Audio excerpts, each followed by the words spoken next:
아멘. 네. 우리가 예레미야서 말씀 지난 한 주간 읽으셨는데요. 예레미야는 언약의 말씀입니다. 바벨론 포로기를 앞두고 절망의 나락으로 떨어졌던 시기에 주어졌던 약속의 말씀인데요. 우리가 힘들고 어려울 때 기도가 잘 됩니까? 안 됩니까? 안 되죠.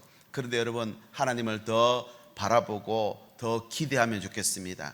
그발 강가에서도 하늘 문이 열려서 하나님의 말씀이 임했던 것처럼 오늘 또 그 힘들고 어려운 삶의 현장에서도 하나님의 말씀이 저와 여러분을 세워주시고 임하게 되시길 예수님의 이름으로 축복합니다. 바벨론 군대에 포위되어 있어요. 성전은 무너질 위기에 있고 다윗 왕조도 명맥이 끊어진 것처럼 보입니다. 백성들의 마음에는 극한의 두려움과 슬픔이 몰려왔습니다. 하나님은 이런 절망의 한복판에 있던 그의 백성들에게 예레미야 언약이라는 소망을 주신 것이죠. 우리도 삶에서 자녀 문제, 관계나 건강의 문제, 여러 걱정과 염려가 가득한 시간이 있습니다. 여러분, 오늘 또 우리 마음에 그런 마음이 있다면 오늘 다 비워내시고 하나님이 주시는 이 약속으로 가득 채우고 돌아가실 수 있기를 바랍니다. 오늘 특별히 힘든 시간을 보내는 모든 분들께 절망의 한복판에 주셨던 이 말씀이 저 가정에, 여러분의 삶 속에, 이 병든 육신에 진정한 위로가 될 수 있기를 소망합니다. 이 예레미야 언약은 그냥 주시는 말씀이 아니라 이 하나님의 구속 역사 안에서 매우 중요한 위치를 차지합니다. 창세기에 아브라함을 통해서 개인에게 언약 주셨죠. 아브라함 언약. 그리고 민족에게도 언약 주십니다. 출애굽 당시에 시내산 언약을 주셨죠. 그리고 다윗에게 왕국을 세우게 하시고 왕국 언약으로 함께 하셨습니다. 그리고 이제 예레미야에게 새 언약으로 갱신합니다. 그러니까 다시 보험을 갱신하면 효력이 발생하는 것처럼 이 언약도 하나님께서 갱신하면 효력이 일어난다는 것이죠. 이 예레미야 언약은 그들로 하여금 새 백성으로 돌아오게 만들었고요, 새 백성으로 돌아온 그들이 새 시대를 열 수 있는 새 언약이 되었다는 것입니다. 여러분, 매주 우리가 드리는 예배이지만 오늘도 이 예배를 통해서 하나님의 이 약속의 말씀이 새 언약이 되어서 우리 가정에 심겨지기를 바라고 여러분의 삶 속에 심겨질 수 있기를 예수님의 이름으로 축복합니다. 여러분, 하나님의 이 말씀은 포로기 속에서도 견디게 만드는 힘이었고요, 단순히 견딜 뿐만 아니라 민족 정신과 신앙을 새롭게 정립하게 만드는 기회가 되었던 이스라엘 백성들에게는 의미 있는 말씀입니다. 이 언약이 결국은 돌에 새긴 율법으로 끝나는 게 아니라 마음에 새겨져서 그들에게 새 언약이 된 것이죠. 그래서 예레미야서 말씀의 중심 말씀 31장 31절 말씀인데 보십시오. 여호와의 말씀이니라. 보라, 날이 이르리니 내가 이스라엘 집과 유다 집에 무엇을 맺으리라? 새 언약이 갱신된다는 말입니다. 다시 효력 발생한다는 거죠. 그동안 그들은 수없이 많은 어린 양을 잡아 하나님 앞에 가지고 나갔습니다. 뭐 때문입니까? 죄사함 때문이죠. 또 그들은 하나님의 말씀을 맡은 자라 여기며 선민으로 하나님 앞에 섰다고 생각했지만 그들은 인생의 한계 앞에서, 국제관계의 한계 앞에서, 애국과 바벨론 앞에서 그들은 무너져 내릴 수밖에 없었습니다. 이런 상황 가운데 하나님은 이 언약을 다시 그들에게 심으시면서 선민에서 만민으로, 한 번밖에 없는 인생에서 영생으로 바라보며 살아갈 수 있도록 그들을 세워주셨는 줄 믿습니다. 오늘도 마찬가지로 우리에게도 주시는 말씀입니다. 신약에 예수 그리스도를 통해 마침내 이 언약이 완성되지요. 그래서 신약을 살아가는 우리에게도 이 예레미야 언약은 의미 있는 말씀입니다. 여러분, 이 언약 안에 무엇이 있는가? 오늘 세 가지 나오는데 첫 번째, 이 언약 안에는 성취가 일어납니다. 성취. 이 말씀을 선포할 당시는 정말 절망적이었다 했죠. 성전은 무너지고 왕국은 사라져가고 결국 백성들의 마음에는 두려움과 절망으로 가득했습니다. 모든 게 끝난 것 같죠. 그런데 보십시오. 이 절망의 자리에 하나님 말씀이 선포됩니다. 14절 볼까요? 같이 읽겠습니다. 시작. 여호와의 말씀이라. 보라, 내가 이스라엘 집과 유다 집에 대하여 일러준 선한 말을 성취할 날이 이르리라. 네, 예레미야서 중심 말씀 31장 31절 말씀과 똑같은 본문이 나오죠. 여호와의 말씀이니라. 보라, 내가 이스라엘과 유다 집에 대하여 일러준 말, 뭡니까? 새 언약 말입니다. 새 언약 성취할 날이 온다. 이건 아주 강력한 선언이다라고 신학자들은 해석합니다. 그래서 이렇게 신학자들이 이렇게 해석하는데요, 하나님의 결정적 개입이 시작되었음을 알리는 나팔 소리와도 같은 외침이다. 이게 예레미야서에 자주 나오는 본문입니다. 내가 일러준 말을 성취한다는 말은 인간의 실패에도 불구하고, 보통 계약은 시행이 되지 않으면 계약이 파기되죠. 그런데 한쪽이 무너져도 절대 취소 안 되는 계약이 있다는 거예요. 그게 뭐냐? 하나님의 말씀이라는 것입니다. 오늘도 하나님의 말씀을 받으면 내 삶의 자격과 능력과 상관없이 하나님의 말씀이 운행하는 힘이 있어서 우리의 삶 속에 역사하는 줄 믿으시길 바랍니다. 이 약속은 과거로 돌아가는 불완전한 약속이 아닙니다. 하나님이 친히 이루실 새 시대, 새 나라에 대한 약속인데요. 단순한 힘든 일이 올 거니까 그 70년 포로기 잘 견뎌내야 돼, 이런 말씀이 아니라 하나님이 친히 약속으로 심었습니다. 그러니까 이 땅을 시작할 때 하나님의 말씀으로 시작하셨죠. 빛이 있어라 하시며 태초에 천지를 창조하셨던 그 말씀, 그 말씀을 하나님은 이제 에레미야를 통해서 이 백성들에게 친히 주십니다. 이 말씀을 가지면 이루어집니다. 세상에 많은 사람들이 소원을 가집니다. 소원 다 이루어지는 거 아니죠. 그러나 오늘 예배를 통해서 하나님 말씀 한 구절, 한 단어만이라도 내게 주신 약속으로 받으면 내 삶 속에 나와 상관없이 이루어져 가는 줄 믿으시기 바랍니다. 이것이 하나님의 말씀의 능력입니다. 왜냐하면 하나님의 말씀은 성취하는 능력이 있거든요. 지금 이스라엘 백성들은 차가운 겨울 같은 시기를 보내고 있지만 겨울이 다가오는 봄을 거부할 수 없는 것처럼 하나님은 이미 이스라엘을 향한 약속을 심어놨다는 것입니다. 오늘 이 말씀은 당시 이스라엘에게 준 말씀뿐만 아니라 불확실함과 염려 속에 살아가는 우리에게도 동일하게 주시는 말씀으로 받으시기를 바랍니다. 일이 한창일 때, 고비일 때는 잘 모릅니다. 그러나 그런 상황이 끝나버렸을 때, 그냥 단정 짓는 일들이 생겨버렸을 때 다 끝난 것 같은 순간이 있습니다. 직장을 갑자기 잃어버리게 되고 또 관계나 건강이 무너지게 될 때는요, 내 인생이 이렇게 끝나는구나 라는 생각을 합니다. 그런데 오늘 하나님 말씀을 보십시오. 하나님은 그걸로 끝나는 게 아니라고 하십니다. 새로운 시작을 향한 초대의 자리로 우리를 그 상황 가운데 허락해서 넣어주신다는 것입니다. 여러분, 세상은 죄의 결과이니까 그냥 받아들여라, 인정해라 이렇게 하지만 성경은 그거 인정하지 않습니다. 취소 안 된다는 거예요. 하나님은 한번 말씀 주신 건 취소 안 됩니다. 우리를 하나님 백성 삼으신 거 취소 안 되는 줄 믿으시기 바랍니다. 여러분, 그러니까 포기하지 말라는 거예요. 넘어진 자리에서 다시 일어서라는 거예요. 이것이 오늘도 성경이 우리에게 주시는 말씀입니다. 로마서 11장 27절에도 언약이 성취된다 합니다. 내가 그들의 죄를 없이 할 때에 그들에게 이루어질 내 언약이 바로 이것이다 라고 말씀하죠. 우리가 볼 때 좀 더디 오는 것 같고 빨리 회복 안 되는 것 같이 보이지만 하나님은 오늘도 우리를 가장 완전한 길로, 가장 선한 길로 우리를 인도하신다는 사실을 여러분 잊지 마십시오. 그래서 이스라엘 백성이 능력이 있거나 자격돼서 애굽에서 해방되고 바벨론에서 돌아오고 그런 거 아니죠. 100% 하나님의 은혜입니다. 100%. 우리 또한 죄와 사망에서부터 구원받는 것도 100% 하나님의 은혜인 줄 믿으시기 바랍니다. 여러분, 하나님의 은혜가 얼마나 대단한지 여러분 아십니까? 오늘 예배를 통해서 한번 생각해 보시죠. 이 땅에 있는 모든 것들 하나님 은혜 아닌 것이 어디 있습니까? 하나님이 무에서 유를 창조하셨죠. 우리의 생명뿐만 아니라 세상 모든 만물이 하나님 은혜 안에서 시작된 것입니다. 그런데 하나님의 은혜가 다시 회복된다는 말은 하나님 은혜 안에 있는 건 다 다시 돌아온다는 것입니다. 생명도 돌아오고요, 우리가 가지고 있던 젊음도 돌아오고요, 우리에게 주셨던 하나님이신 소망과 꿈도 하나님께서 돌려주신다는 겁니다. 그래서 이 은혜는요, 자정 능력이 있습니다. 정화하는 능력 말입니다. 우리가 지금 물을 마시고 있는데요, 이 하나님이 천지를 처음 창조하실 때 궁창 위의 물과 궁창 아래의 물을 두면서 아마 기준을 정해 주셨겠죠. 그 물이 창세 이후로 지금까지 한 방울도 안 없어졌다. 믿으시겠습니까? 제가 그래서 이 설교를 준비하다가 한 방울도 안 없어진 건 아니에요. 우주로 갖고 나간 물들이 좀 있을 거니까 그것 말고 나머지 물은 전부 이 안에 다 있어요. 맞습니까 여러분? 거기서 물을 우리가 계속 먹고 마십니다. 오염돼도 정화되니까 먹고 마십니다. 하나님 주신 은혜가 이런 것입니다. 오늘 또 우리에게 주신 모든 것들은 하나님의 은혜가 더해지면 정화하는 능력, 다시 새롭게 하는 능력, 다시 새로워지는 능력이, 세워지는 능력이 일어나게 된다는 사실. 그래서 지난주 말씀 이렇게 드렸죠. 다시 세우리라 하셨잖아요. 무엇을요? 삶의 터전을, 하나님이 성읍을 세우시겠다라는 말씀으로 주셨습니다. 또 우리를 자녀 삼아 주시는 거, 백성들이 지금 다 쫓겨나고 다 떠나갔는데 다시 백성들을 돌려서 자녀 삼아 주신다는 겁니다. 그것을 뭘로 언약을 맺었죠? 피로 맺었습니다. 피로, 내 피로 혈맹을 맺었었단 말입니다. 없어지지 않는다는 것이죠. 이것이 하나님이 우리에게 주신 은혜입니다. 여러분, 이 은혜가 성취된다는 거예요. 여러분, 왜 성취가 중요할까요?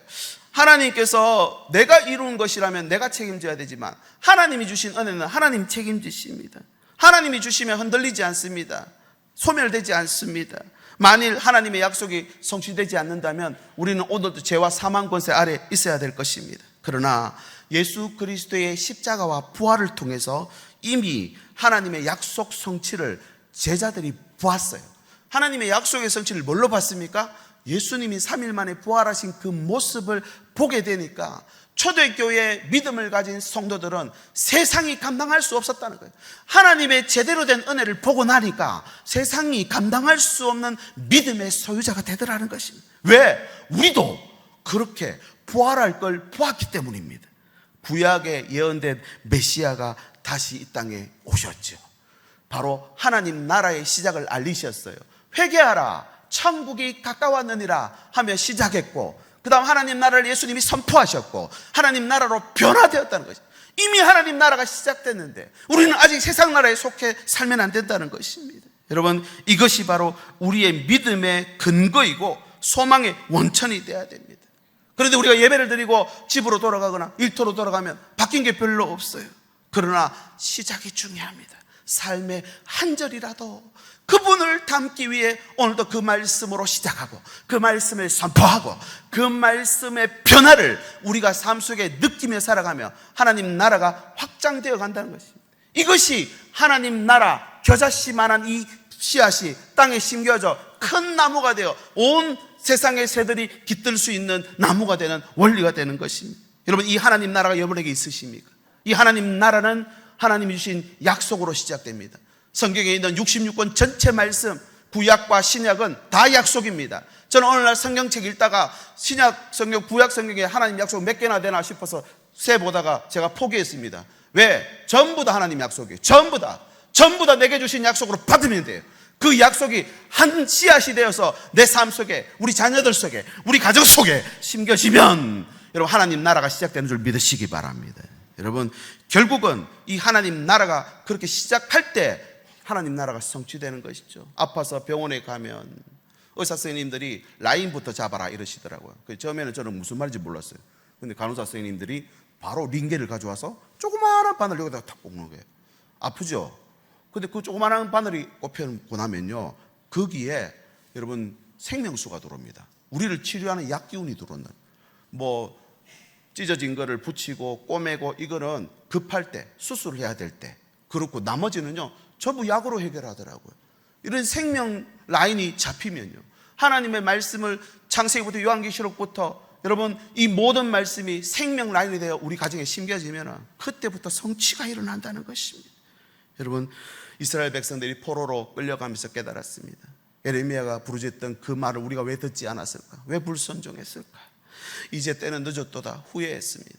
여러분, 우리에게도 성취될 하나님의 말씀이 있습니다. 신약 성경을 쭉 읽어보면 예수님이 다시 오신다고 하셨죠. 예수님 왜 다시 오십니까? 이 땅은 사라지고 하늘도 사라지고 우리의 몸도 땅에 묻히게 되지만 하나님은 요한계시록에서 뭐라 하십니까? 새 하늘과 새 땅을 주시고 잠자는 자들의 첫 열매가 되신 그 주님이 우리 몸도 잠자는 자로부터 부활시켜서 하나님이신 영원한 나라로 인도해 주신다는 사실 여러분 믿으시기 바랍니다. 이 말씀은 그냥 우리에게 힘 안 가지라 그냥 뭐 조금 힘내라고 주는 말이 아닙니다. 실제로 일어날 일입니다. 실제로 일어날 일, 성취될 일을 우리에게 주셨다는 겁니다. 여러분, 이걸 우리가 이 말씀을 가볍게 여기시면 안 됩니다. 우리가 리딩 지어서 3년 동안 해오니까 조금 소원해지고 조금 익숙해지는 것 같은데 내년부터는 폭발적으로 다시 시작할 겁니다. 온 교회가 이 말씀 한 구절 한 절이라도 여러분 내게 주시는 말씀으로 받아서 알게 되면 생명 라인이 그 가정에 들어가는 것이 축복의 통로가 되는 것입니다. 예배드리고 교회 생활하는데 말씀 모르면 종교 생활밖에 안 되는 거예요. 그냥 한 주간 예배드리고 나면 하나님 앞에서 나 잘한 것 같아서 마음대로 살아다니는 것 같고 주일 예배 참석 못하면 찝찝하고 이건 종교 생활입니다. 여러분, 내게 주신 하나님 말씀이 있습니까? 이 말씀을 붙잡고 이 말씀을 통해서 생명 라인 삼으셔야죠. 어떤 분들은 이 성경을 읽고 또 하나님 말씀을 안다고 해서 조금 내 삶에 도움이 되고 세상 살아가는데 지혜를 얻고 그래서 조금 위로를 받고, 여러분 이건 종교 생활입니다.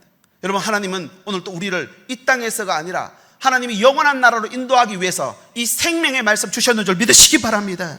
이 말씀은 이루어질 말씀이에요. 그렇다면 얼마나 이 말씀 우리가 소중히 여기고 이 말씀을 얼마나 내 마음에 담아야 되겠습니까? 여러분, 이 말씀을 더 많이 알고 읽고 암송하고 외우고 선포하게 되실 수 있기를 바랍니다. 이 말씀을 준비하는 자가 성취를 누립니다. 우리 가정에 말씀을 심으십시오. 여러분이 기도하는 자녀들에게 말씀을 부지런히 심으십시오. 내 삶 속에 언젠가는 무너질 때가 올 텐데 그때를 대비해 말씀을 심는 것입니다. 이 말씀들이 다 이루어지게 되니까. 두 번째 언약 안에 있는 것은 바로 왕이 있습니다. 왕. 백성들의 이 다윗 왕조가 멸망하는 걸 봤거든. 시드기야가 눈이 뽑히고 막 쇠사슬에 묶여서 끌려가는 걸 다 봤어요. 이제 왕 없어요. 백성도 사라지고 또 성도 무너졌습니다. 폐허가 되어버린 그 땅 한가운데 하나님 뭐라고 하는지 보십시오. 15절. 그날 그때에 내가 다윗에게 한 공의로운 가지가 나게 하리니 그가 이 땅의 정의와 공의를 실행할 것이라. 자, 먼저 말씀부터 보면 그날 그때라고 하는 말은 구속사가 종결되는 완성의 순간을 말합니다. 이 카이로스, 하나님의 때가 이르렀다는 거죠. 14절의 말씀과 동일한 의미입니다. 그리고 한 공의로운 가지를 다윗에게 나게 하신다라는 이 말은 이 백성들에게 다윗은 왕의 상징이거든요. 근데 진짜 왕이 다시 오시게 된다. 이 메시아를 상징합니다. 그러니까 왕조가 단절됐고 약속이 전부 끊어져 버린 것 같은 그 상황 가운데서 공의로운 가지를 다시 일으키겠다라는 하나님의 말씀이죠. 근데 저는 이 말씀 준비하다 한 가지 의문이 생겼습니다. 하필이면 왜 왕입니까? 그냥 유토피아, 좋은 나라, 좋은 뭐 세상, 좋은 나라 이러면 좋은데 왕이 우리가 좀 왜곡된 그런 생각이 있습니다. 왕은이라고 생각하면 어떠십니까? 억압하고 군림하고 침략하고, 이 세상의 왕이 그렇습니다. 성경에서 등장하는 세상의 왕의 대표적 인물이 바로 바벨론의 느부갓네살 왕인데요. 이 느부갓네살 왕이 천하를 통일하고 나서 내가 내 힘으로 이 위대한 일을 이루었도다 이렇게 말합니다. 그러다가 그가 미친 사람이 됩니다. 그래서 광야에 들어가서 머리털이 독수리털처럼 되고 손톱이 새 발톱처럼 되고 소처럼 풀을 뜯어먹고 하늘의 이슬을 맞으면서 광야에 사는데 자그마치 7년을 그렇게 보냅니다. 그러다가 다니엘 4장 34절 그 기한이 참에 나 느부갓네살이 하늘을 우러러 보았더니, 느부갓네살의 간증이에요. 내 총명이 다시 내게로 돌아왔더라. 하나님이 정신을 뺐다가 집어넣었다는 거예요. 정신 차리고 나서 그가 이렇게 고백합니다. 다니엘 4장 37절 그러므로 지금 나 느부갓네살은 하늘의 왕을 찬양하며 칭송하며 경배하노니. 아, 내가 왕이 아니더라는 거예요. 진짜 왕 따로 있더라는 거예요. 그게 느부갓네살의 고백입니다. 후에 벨사살이라는 왕이 또 있는데 이 사람은 더 교만해요. 왕궁에서 잔치를 하다가 느부갓네살 왕이 약탈해온 성전의 기물들 끌고 나오라. 그릇들 갖고 와서 거기다 술을 부어 마십니다. 우리가 보기에도 잘못한 것 같죠. 벽에 손가락이 나타나서 메네 메네 데겔 우바르신. 무슨 뜻이냐? 수준 미달이다. 너 수준 미달이다. 그걸 보고는 얼마나 떨고 공포에 질리는지 실제로 그날 밤에 벨사살은 죽임을 당합니다. 수준 미달이니까. 누구 보기에? 하늘의 왕이 보시기에. 여러분, 후에 고레스 칙령을 통해서 예루살렘에 가져왔던 모든 성전의 기물들이 그대로 그 자리로 돌아갑니다. 뭐 때문에요? 하나님 주신 약속 때문에. 여러분, 이게 중요합니다. 내 뜻대로 되는 게 아니라 하늘의 왕의 뜻대로 됩니다. 여러분, 아멘이십니까? 이걸 인정할 수 있어야 돼요. 그분이 진짜 왕이십니다. 그 왕이 사람의 몸을 입고 이 땅에 오셨죠. 이 땅에 오셔서 진짜 왕은 어떤 모습인지 보여주는데, 군림하고 억압하고 침략하는 왕이 아니라 눈먼 자를 보게 하고 병든 자를 고치시고 포로된 자를 자유케 하고 죄를 사하시며 죄인을 용서해 주시더라는 것입니다. 이게 진짜 왕의 모습입니다. 그리고 이 죄를 다 사하기 위해서 십자가에 올라가서 하나님의 공의와 사랑을 거기서 다 펼쳐 보이시니까, 여러분 잘 보십시오. 하나님의 사랑과 공의가 회복되니까 결박이 풀어져 버리고요. 어떤 결박? 사망을 영원히 멸하실 것이다 라고 했던 이사야의 예언처럼 이 공의와 사랑이 베풀어지는 순간 사망 권세가 깨져버립니다. 사망 권세가 우리를 메고 있었고 우리를 결박하고 있었는데 이걸 박살을 내버립니다. 예수님이 거기서 닫혔던 에덴 동산의 문을 열어젖혀버립니다. 하나님 나라에 누구든지 주의 이름 부르는 자 구원을 얻으리라 말씀하셨습니다. 여러분, 그런데 이 좋은 왕이 이스라엘에 없었던 때가 있었죠. 사사기서 21장 25절에 그때에 이스라엘에 왕이 없었으므로 사람이 각기 자기의 소견에 옳은 대로 행하더라. 여러분, 이 진정한 왕이 없으면 자기 소견에 옳은 대로 행할 수밖에 없습니다. 여러분, 우리 삶에도 지금은 민주주의 사회라서 왕이 없습니다만 우리에게도 왕이 필요하다라는 생각을 할 수 있겠습니까? 왜 왕이 필요할까요? 왕이 없으면 이 세 가지 일이 일어납니다. 왕이 없으면 약속이 실행이 안 됩니다. 왜냐하면 왕이 법을 실행을 하잖아요. 왕이 그 법과 질서를 지켜주지 않으면 결국은 자기 소견에 옳은 대로 행합니다. 예수 그리스도가 진짜 왕이라 그랬죠. 예수님을 통해서 하나님의 법과 질서가 실행이 된다는 거죠. 두 번째는 왕이 없으면 악순환이 반복됩니다. 사사기서에 보면 수없이 많은 사사들이 나와 그들을 구원해 주지만 그들은 또다시 범죄, 또다시 범죄. 하나님 앞에 회개하고 또다시 범죄하고 회개하고 범죄하고, 이걸 악순환이라 합니다. 예수님이 왕으로 계실 때는 진정한 안식을 얻게 되고 혼돈 속에서도 하나님이 절대 평안으로 지켜주시는 줄 믿습니다. 여러분, 오늘도 환난 가운데 혼돈 가운데 계시는 가정이 있습니까? 예수님이 왕으로 자정하시길 예수님의 이름으로 축복합니다. 그 다음, 왕이 없으면 사망 권세의 죄와 사망 권세의 지배 아래 들어가게 됩니다. 조금 쉬운 말로 바꾸면 세상의 영향력과 지배 아래 살게 된다는 것이죠. 오늘 또 많은 사람들이 세상의 영향력 아래서 매여서 살아갑니다. 끌려갑니다. 쫓겨다닙니다. 그렇지 않습니까? 그런데 성경은 뭐라고 하느냐? 진정한 왕이 오시면 자유와 생명을 얻는데요, 초막이나 궁궐도 그 어디나 하늘나라인 것처럼 살 수 있대요. 그분이 바로 우리의 왕이 되신다는 것입니다. 이 왕을 인정하고 받아들이는 게 중요합니다. 우리가 교회 생활하고 신앙생활하면서도 이 왕을 받아들이지 않으면 빈 껍데기입니다. 이분을 왕으로 진짜 내가 왕으로 모시고 있는가? 아니면 내 소견에 옳은 대로 판단하고 행하고 있는가? 질문을 조금 바꿔보겠습니다. 여러분의 자녀들이 자기 소견에 옳은 대로 인생을 살아가기를 바라십니까? 아니면은 진정한 왕이라 했습니다. 억압하고 군림하고 침략하는 왕 말고요, 예수님처럼 걷게 하고 보게 하고 지켜주고 인도하는 왕이 우리 자녀들을 인도하고 지켜주길 원하시느냐 하는 것입니다. 여러분, 하나님이 약속한 왕은 단순한 지도자가 아닙니다. 하나님의 언약 안에 약속된 왕이라는 것이죠. 오늘도 사람들은 누구를 왕으로 모시고 살까요? 돈을 왕으로 모시면 돈에 쫓겨다닐 수밖에 없습니다.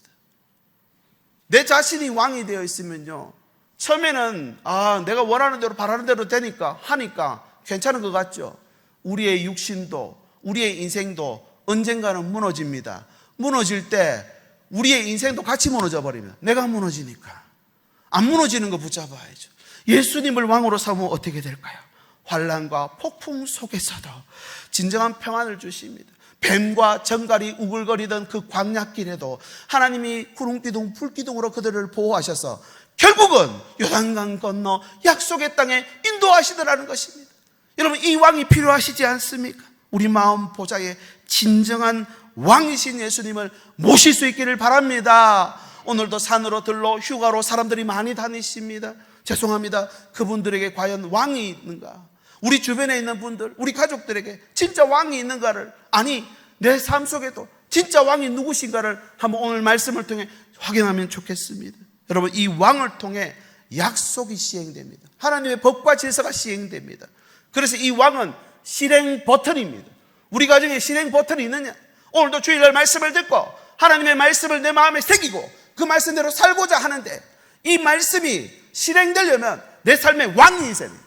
이 왕의 명령을 따르고 이 왕에 순종하도록 왕을 따라가는 삶이 되어야 되는데, 또 내가 왕이 되어서 살아가면 실행 버튼이 없어지는 것이죠. 그래서 이 언약 안에 있는 왕이 있다는 것을 여러분 꼭 기억하면 좋겠습니다. 마지막 세 번째는요, 구원이 있습니다. 이 말씀은 성전이 불타고 왕조가 무너진 절망의 땅에 지금 선포되거든요. 예루살렘이 다 멸망해 가고 있습니다. 완전 먹구름이 끼어 있어요. 끝났다. 누가 봐도 끝난 땅입니다. 근데 뭐라고 하는지 보십시오. 16절 같이 읽을까요? 시작. 그날에 유다가 구원을 받겠고 예루살렘이 안전히 살 것이며 그 성은 우리의 의라는 이름을 얻으리라. 아멘. 지금 멸망하고 지금 끌려가는 상황입니다. 근데 구원받겠답니다. 포로기한에 국한되지 않고 하나님 나라를 말하고 있는 뜻인데요, 안전히 살 것이다, 이 말은 샬롬입니다. 모자르고 부족한 거 다 채워지는 상태, 그러니까 모자란 게 없고 부족한 게 없는 상태가 샬롬인데 안전하게 그렇게 살게 할 것입니다. 여러분, 그날에 여러분의 가정이 구원받고 여러분의 가정이 안전하게 살 것이며 그 성은 여호와는 우리의 의라는 이름을 얻으리라, 이 말씀으로 받으시길 바랍니다. 여러분, 이 성의 이름을 뭐라고 했습니까?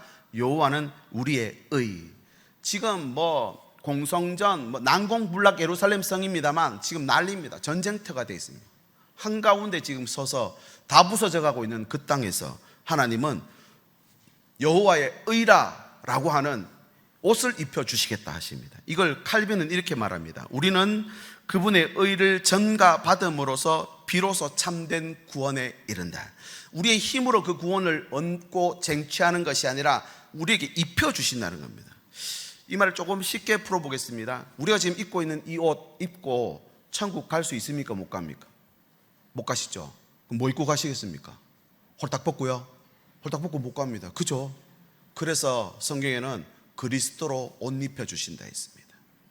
그래서 제가 한번 이렇게 기도하다 그 생각이 들더라고요. 야, 이거 옷 이거 없으면 천국에서 뭐 입고 살지 싶은 생각이 딱 들더라고요.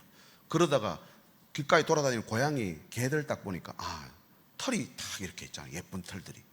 우리도 그럼 털을 나게 하실까? 그건 또 아닌 것 같아요. 그러다가 맞다. 하나님이 그리스도로 옷을 입게 만들어 주시잖아요. 그리스도로 우리에게 옷을 입혀버리면 예복이 되는 것입니다. 마태복음에 잔치를 벌였는데 사람들을 초청했어요. 초청받아 온 사람들 중에 예복 안 입은 사람 어떻게 됩니까? 쫓겨나는 거예요. 여러분, 그런데 오늘 우리가 자격 없고 능력 없지만 하나님이 그리스도로 우리를 옷 입힌다. 이 지금 절망의 땅, 정말 멸망하기 직전에 있는 이 땅이지만 그리스도 하나님의 의로 옷 입혀버린다. 여러분, 오늘 또 예수 믿는 자는 여호와의 의로 옷을 입게 된다는 사실, 그게 바로 여호와 의가 누구십니까? 예수 그리스도죠. 로마서 10장 13절 같이 읽어볼까요? 시작. 누구든지 주의 이름을 부르는 자는 구원을 받으리라. 왜 누구든지 받습니까? 옷 입어버리니까, 그 옷을 입으니까, 예복을 입었으니까. 여러분, 우리 구원 어떤 분들은 필요 없다라는 분들도 있습니다. 구원이 뭐 굳이 그렇게 필요한가? 근데 여러분, 구원이 없다면 우리 여전히 죄와 사망 권세 아래 있을 수밖에 없습니다. 아무리 말씀을 알아도, 아무리 교회를 열심히 다녀도, 아무리 성도들과 함께 친목을 해도 여러분, 구원이 없다면 끝입니다. 오늘 또 우리는 죄와 사망의 권세 아래 허덕일 수밖에 없습니다. 그렇게 물에 빠진 사람처럼 허덕이게 되면 누가 구원해 주지 않으면 안 돼요. 아인슈타인이 이런 말을 했습니다. 아인슈타인이 문제를 발생시킨 당시의 사고 수준으로는 그 문제를 해결할 수 없다. 누가 안 해주면 못한다는 거예요. 누군가 생명줄을 던져줘야 됩니다. 그 구원은 내가 만드는 게 하나님이 의로 입혀주셔야 되는 것입니다.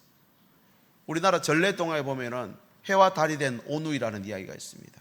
이 이야기는 마지막에 보면은 호랑이에게 쫓기다가 하늘을 보고 기도합니다. 살려주세요. 동아줄이 내려와요. 호랑이도 뒤에 따라와가지고 나도 살려주세요. 또 내려와요. 이 오누이가 잡은 줄은 새 동아줄, 호랑이가 잡은 줄은 썩은 동아줄. 썩은 동아줄 타고 올라가던 호랑이는 땅으로 곤두박질 치고, 오누이는 새 동아줄을 잡았기 때문에 올라가서 해와 달이 됐다는 이야기입니다. 자세한 이야기는 집에 가서 읽어보시고, 여러분, 우리가 잡고 있는 이 줄은 새 동아줄이어야 합니다. 땅의 것들 가지고 만든 동아줄은 다 썩은 동아줄. 오늘 댁에 가시면 천국 갈 때 갖고 갈 수 있는 게 뭐가 있는가 한번 찾아보십시오. 한번 리스트를 한번 작성해 보십시오. 세상에 가서 친구들과 또 친목 모임에서 마음껏 즐기며 부르는 노래 과연 천국에서 부를 수 있을까? 아니면 하나님 앞에 갔을 때 진짜 부를 수 있는 나의 노래, 찬양, 간증, 고백, 추억 있는가, 이 말입니다. 이것을 가지는 것입니다. 스스로 힘으로 구원 못 받는다 그랬죠. 구원의 줄이 옵니다. 이 줄을 오늘 또 우리가 붙잡는 것입니다. 그런데 오늘 또 사람들은 땅의 것 보고 살죠. 골로새서 3장 1절 위의 것을 찾으라. 거기는 그리스도께서 하나님 우편에 앉아 계시니라. 할렐루야. 그 위의 것을 잡아야 인생이 영생으로 이어지게 됩니다. 인생으로 끝내시겠습니까? 아니요. 영생으로 가야죠. 이게 구원입니다. 이 구원이 내 삶에 들어오면요, 어떻게 일이 벌어지느냐? 세 가지. 정체성이 바뀌어버립니다. 나의 정체성. 탕자가 아버지 집에 돌아왔을 때는 종이 옷을 입고 누더기 옷이었습니다. 아버지가 뭐부터 갈아입힙니까? 옷부터 바꿔버립니다. 정체성이 바뀌어버립니다. 예복으로 입어버립니다. 두 번째, 삶의 방향이 바뀝니다. 인생만 살다 끝내는 게 아니라 영혼을 보고 사니까, 아브라함도 미래를 보고 오늘을 살았으니 그 땅 한 평도 못 가졌지만 믿음 가지고 살 수 있었죠. 오늘 또 우리가 이 땅을 지나가며 믿음 가지고 살아갈 수 있기를 바랍니다. 멀리 바라봐야 돼요. 삶의 방향을 바꾸셔야 돼요. 세 번째, 결과가 바뀌어집니다. 구원은 결과를 바꿉니다. 구원이 없다면 이 땅으로 끝나지만, 우리에게 구원이 있다면 하나님을 영원히 찬양하고 노래하며 살아갈 수 있는 영생이 펼쳐진다는 것입니다. 결과가 바꿔버리죠. 여러분, 중요한 것은 그래서 환경이나 처지가 아닙니다. 내게 약속이 있나 없나, 이게 중요하다는 사실을 지금 말씀드리고 있습니다. 우리가 하나님께 기도합니다. 기도하면 하나님이 약속 주십니다. 아멘이십니까? 그리고 그 약속을 누구 이름으로 기도해야 됩니까? 예수 이름으로. 그럼 누가 역사하십니까? 성령께서 역사하십니다. 그래서 이 구원은 우리 삶 속에 오늘 또 일어나야 됩니다. 누가 역사하셨어요? 성령께서 역사하시면 구원 역사가 나타나는 줄 믿습니다. 오늘 예배를 통해서 이 하나님의 말씀을 약속으로 받으셔서 이번 한 주간 우리 삶 속에, 우리 가정야, 우리 자녀들에게 구원 역사로 맛볼 수 있기를 예수님의 이름으로 축복합니다. 이게 약속 안에 있는 놀라운 일들이죠. 이제 말씀을 정리합니다. 제가 이 말씀 정리하면서 딱 한마디로 하면 어떨까? 그래서 제가 이렇게 정리하겠습니다. 아, 맞다. 한번 따라 하실까요? 아, 맞다. 몸이 아파요. 어떤 문제가 생겼어요. 다 끝났다 싶어요. 근데 꼭 이 말을 기억하십시오. 아, 맞다. 우리는 영생을 보고 사는 사람입니다. 아멘이십니까? 하나님이 성취할 약속 받고 있고요. 우리에게 영원한 왕이 되신 그분이 계시고요. 그리고 그분이 우리를 구원하실 것입니다. 아멘이십니까? 그래서 데스밸리, 사망의 엄침한 골짜기로 들어가도 영원한 하나님 나라 보면 살 수 있는 거예요. 찬양도 이런 찬양이 있죠. 태산을 넘어 험곡에 가도 빛 가운데로 걸어가면 주께서 항상 지키시기로 약속한 말씀 변치 않네. 2절 같이 합시다. 캄캄한 밤에 다닐지라도 주께서 나의 길 되시니 나에게 밝은 빛이 되시니 길 잃어버릴 3절도 같이 하겠습니다. 광명한 그 빛 마음의 바다 찬란한 천국 바라보고 할렐루야를 힘차게 불러 날마다 빛에 걸어가리. 하늘의 영광 하늘의 영광 나의 맘속에 차고도 넘쳐 할렐루야를 힘차게 불러 날마다 비를 찬양하리. 할렐루야. 언약이 있으면 이렇게 돼버립니다. 여러분, 이 언약 하나님 말씀으로 주셨잖아요. 여러분, 이 말씀을 가벼이 여기지 마시기를 바랍니다. 한 절, 한 구절이라도, 한 단어라도 내 마음에 담고 오늘 또 내가 이 말씀 붙잡고 살아야지. 이것이 바로 하나님 우리에게 향한 뜻입니다. 이게 빛 가운데로 살아가는 자세입니다. 빛 가운데로 살아가면 세 가지 일어난다 했습니다. 성취를 약속했고요, 왕을 약속하셨고요, 구원을 약속했습니다. 여러분, 그 성취될 것을 믿으십니까? 여러분, 우리의 왕이 되신 그 예수 그분을 믿으십니까? 그분을 구원으로 받아서 오늘도 믿음으로 구원을 이루며 살아가실 것을 여러분 확신하고 하나님 앞에 기도하기를 원하십니까? 아멘이죠. 환경과 처지 때문에 여러분 한숨 짓고 포기하고 싶을 때 있습니다. 내 건강이 무너지면요 다 끝났다 싶죠. 내가 그동안 믿어왔던 게 허사다 싶죠. 하나님 취소 안 합니다. 취소 안 됩니다. 여러분 끝까지 붙잡아 주십니다. 이 시간 같이 한번 기도하겠습니다. 하나님, 내 삶을 붙잡아 주십시오. 내 몸을, 내 육신을 붙잡아 주십시오. 우리 자녀들 꺼져가는 생명의 앞에서 하나님, 오늘도 그 자녀들을 붙잡아 주시옵소서. 우리의 환경과 삶을 붙잡아 주시옵소서. 우리를 그렇게 귀하게 여기고 우리를 그렇게 사랑하시는 하나님, 오늘도 그 붙잡힘 받아서 주님의 뜻을 이루며 살아갈 수 있도록 인도해 주옵소서. 함께 기도하겠습니다. 하나님 아버지 감사합니다. 우리 삶 속에 함께 하셔서 태산을 넘어 험곡에 가도 빛 가운데 걸어가며 주께서 항상 지키시기로 약속한 이 말씀, 길 잃어버릴 염려 없는 말씀, 날마다 빛으로 인도하시는 이 말씀이 내 삶에 비춰지게 해주옵소서. 우리 가정에 비춰지게 해주옵소서. 내 사랑하는 자녀들에게도 이 말씀이 비춰져서 성취가 일어나고 왕을 부르주셔서 구원을 인도함 받는 우리 언약의 말씀, 진심으로 귀하고 약속된 말씀 되게 인도하여 주시옵소서. 예수님의 이름으로 기도드립니다. 아멘. 우리 찬양대 지휘자로 섬기신 안영규 집사님께서 오늘 봉헌 찬양으로 함께 찬양해 주시겠습니다.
아멘. 하나님께 박수를 한번 돌리겠습니다. 하나님, 이 아름다운 가사와 선율이 하나님 나라에 영원히 울려 퍼지게 될 줄 믿습니다. 우리의 삶을 돌아보며 지난 시간을 추억하며 감사하며 서로를 위로하고 노래하는 것처럼 오늘도 이 시간을 힘들게 보내고 있는 주의 백성들에게 이 노래가 고백이 되게 하시고 간증이 되게 하시고 천국에서 영원히 불려질 신앙의 고백과 노래가 될 수 있도록 인도하여 주시옵소서. 아멘. 주 예수여 오시옵소서. 마지막 사도가 주님 앞에 고백하고 선포했던 것처럼 오늘 또 주님이 오시기를 기다리며 오늘 이 시간을 살아가는 저희들 되게 해 주옵소서. 이 약속의 말씀을 가지고 빛 가운데로 걸어가서 주님의 나라를 시작하게 하시고 주님의 나라를 선포하게 하시고 변화된 삶을 살아드리는 우리 모두가 되게 인도하여 주시옵소서. 주님 앞에 예물을 가지고 나아갑니다. 주일헌금, 감사헌금, 성경헌금, 또 목적헌금, 11조헌금 드리는 손길을 기억하시고 이 마음을 담아 드리는 예물 하나님 기쁘게 흠양하시고 이 예물이 쓰이는 곳마다 하나님 나라가 시작되고 선포되고 확장되게 해 주시옵소서. 우리 주 예수 그리스도의 은혜와 하나님의 사랑과 성령의 교통하심이 오늘 빛 가운데로 걸어가기로 다짐하며 머리 숙인 사랑하는 주의 백성들 위해 저들의 가정과 일터와 자녀들 위해 또 이번 주간에 군에 입대할 우리 청년 위해 이제부터 영원토록 함께 계시기를 간절히 축원하옵나이다. 아멘.